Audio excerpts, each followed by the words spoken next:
I think some actors might just be nervous, and so when you get into the audition room, some actors would just try to strike up a conversation with you. Hi, I'm Alex DeLerma, and this is the Cinema Gym. The Cinema Gym is all about helping you transition from the stage to the screen. Linda Burzynski, we're going to see you in Ombre soon. Yes. And we can go back and see you in Big Little Lies on HBO. And you have had some interesting stories that you've shared in class, the Cinema Gym outside of class, about being at a live audition, a room full of actors, and how actors unintentionally sometimes, or intentionally, will sabotage you. So can you share a couple of stories and what you've... Sure. When you start auditioning, I think some actors might just be nervous, and so when you get into the audition room, some actors would just try to strike up a conversation with you. Maybe it's not intentional, but I guess I take it very personal because I like to be in my head and stay focused. And even if I'm not having music on, I always put earbuds in to let them know, or I put my head down as like, I don't want to talk to you. What does somebody typically do? How do they they'll just approach strike up a conversation. Well, also, when you're auditioning, sometimes, like, I go out for cop a lot, so I see the same women sometimes. Right. And there's one girl that I see often, and because she knows me, one time, she saw me on the check-in, and she's like, hey, how you doing? I'm like, oh, good, how are you, And then I just kind of put my head down, and she looked at the call sheet and saw that I was going in next, and I was, like, preparing, off to the side. And then she came over, she's like, hey, Linda, are you going in next? And I'm like, are you serious? So was she trying to self-sabotage? I don't know. Two things pop into my head about that. One, she doesn't understand about emotional preparation or how some, I think she does.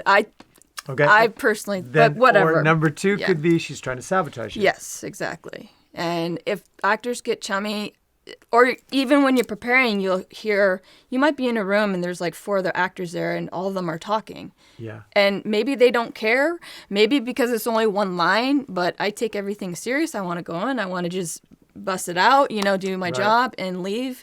And also sometimes there's a casting or like a receptionist there. Right. You don't know if they're watching you or not, and so I don't know.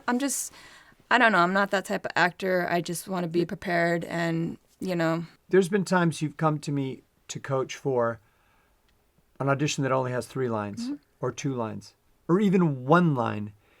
And, you go, yeah, I think I got a handle on this, but I just want to run it by you.